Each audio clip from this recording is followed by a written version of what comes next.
Coming up on Mountain News this morning, Kentucky education leaders are planning ahead to target the teaching shortage. And there was an incident yesterday that injured an elementary student while they were switching buses.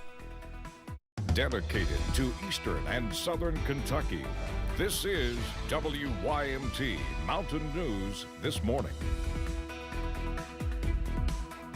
Good morning, I'm Olivia Calfee. The time is 6:31 on October 17th. Now let's check in with Chief Forecaster Brandon Robinson for a look at your forecast this morning. Brandon, it is feeling like fall. I know we have a little bit of rain, hopefully moving out. Exactly, and I think it is on the way out, but the clouds may take a little bit longer to get out of here, so it might be gloomy for a few hours longer, but cautiously optimistic by this afternoon. All right, let's take a look, see what's going on out there with the cloud cover. Satellite radar loop for the last few hours. You can see the green slowly moving more east. That's because the boundary is trying to pull away from the region. Not quite there yet, but on the way out. Somerset looking dry down that way, one of the warmer spots in the region this morning. Still chilly out there, so grab a light jacket, a sweater, or a hoodie or something on your way out the door. 50 there, upper 40s across most of the area, mid 40s in Wise and Clintwood. So again, just bundle up and be ready for the chill this morning. Look for cloudy skies for much of the day. A few peaks of sunshine, hopefully late, and temperatures topping out right around 58. Olivia? Brandon, thank you. The Kentucky Department of Education is laying out its plans for the 2024 General Assembly. One of their top priorities is addressing the state's ongoing teacher shortage. They believe one solution is compensating student teachers. Kelsey Soto talked with KDE officials about their proposed plans. Student teachers in Kentucky may soon see dollars in their pocket. The Department of Education is hoping this might be one solution to the ongoing teacher shortage. Option 1, the preferred proposal, an $8,000 per semester stipend for student teachers. That's about $15 an hour for 7.5 hours per day for 70 days. And the bigger the change, the longer it takes. Option 2 is $6,500 per semester. KDE is hoping the General Assembly won't tack on strings like requiring that students stay in the state for a certain amount of time. What's it like every year putting together this list and plan, knowing that probably we won't get everything we're asking for or looking for, but it is important to, I guess, voice those sort of needs, wants, and desires? Oh, sure. I think everybody in my world understands that you don't get everything you ask for, but at the same time, we want to put forward what do we need? What does the department need to provide the services that we provide the districts? What are we hearing from districts that needs to be addressed statutorily? And sort of facilitating that conversation. Some of the other 2024 legislative priorities include a revised funding formula for career and technical education programs, more literacy coaches to support early reading instruction, fully funded transportation for all school districts, and flexibility with AP dollars. So they're just asking for a little bit of additional flexibility for funds appropriated for AP tests to allow them to use those funds that are not spent on actual tests on supports for those tests, whether that's additional supports for teachers or students, all with the goal of increasing those test scores. In Frankfort, Kelsey Soto, WKYT. The 2024 legislative session begins on January 2nd. Now to campaign 2023 coverage. The candidates for governor went head-to-head in a debate last night. WCPO and Northern Kentucky University hosted the debate. Governor Andy Beshear is running for re-election against Republican opponent Attorney General Daniel Cameron. The candidates discussed various issues in the state, including education. Cameron slamming former Education Commissioner Jason Glass, and Beshear reiterating teacher pensions and raises. See, I went to court to protect the pensions of our teachers' attorney general. This attorney general says he would have fought to support the bill and cut those pensions. I'm out in front trying to raise teacher salaries by 11%. That'd move us in starting teacher pay from 44th to the mid-20s. We have to pay people closer to what they're worth.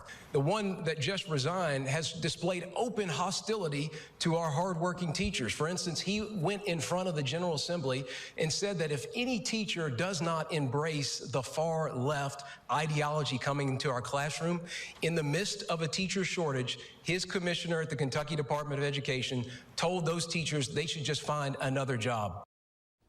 The candidates also discussed the UAW strike at the Kentucky Ford plant, abortion, and public safety. Their final scheduled debate will be 1 week from today on October 24th. You can see that debate live on WYMT from 7 p.m. to 8 p.m.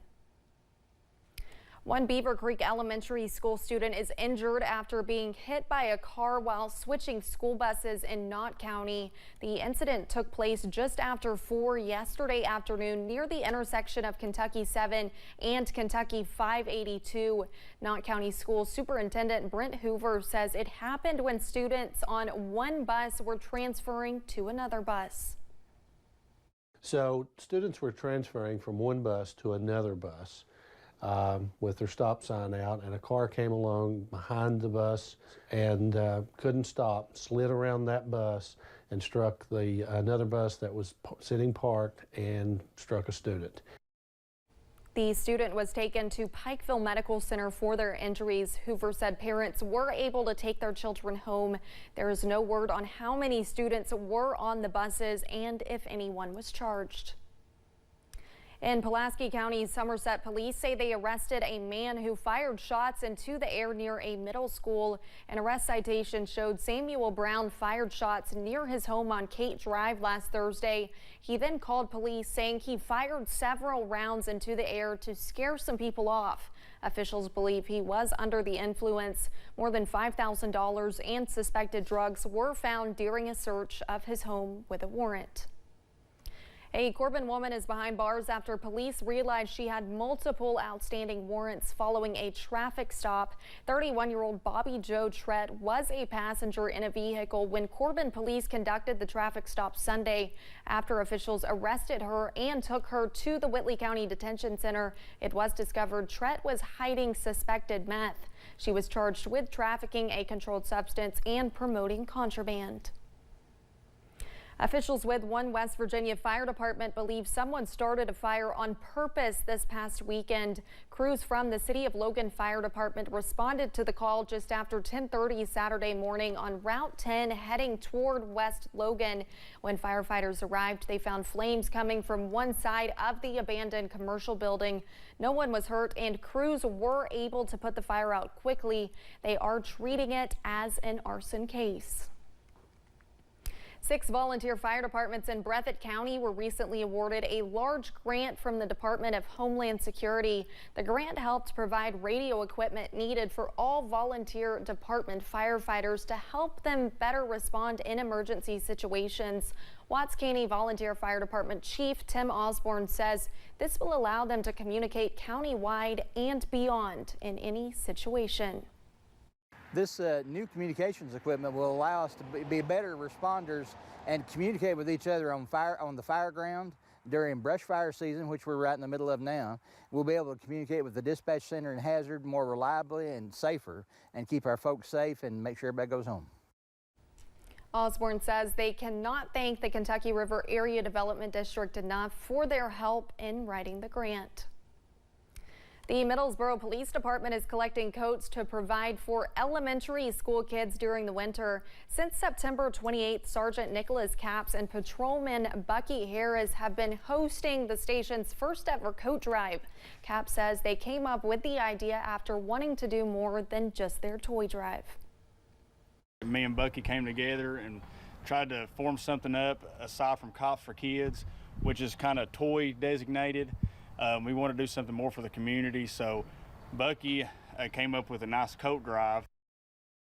The coat drive will run until December 11th.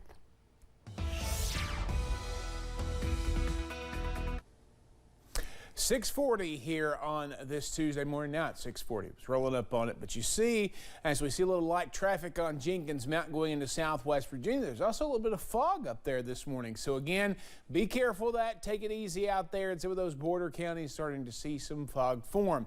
44 in Clintwood, 46 in Pikeville. Those are the closest sensors there to the Jenkins one over Wise. Just across the mountain there at 41, but out toward the west, 50 in Somerset, 52 in Monticello, 52 in Ashland, 48 Moorhead, Irvin, London, Manchester, Middlesboro, Jacksboro, and then 46 in, of course, Hazard, 47 in Prestonsburg. Temperature change a little warmer from this time yesterday, except for Jonesville, Jacksboro, and Monticello, exactly where they were this time yesterday morning. Out the door forecast, rain on the way out. Hopefully clouds on the way out a little bit later today and a little warmer, but still cool. 58 for a daytime high. Olivia? All right, thanks, Brandon, and thank you for joining us. The time is now 6:41. Still to come on Mountain News this morning. We take a look at new AI detecting technology and the difficulty keeping up with it. Stop.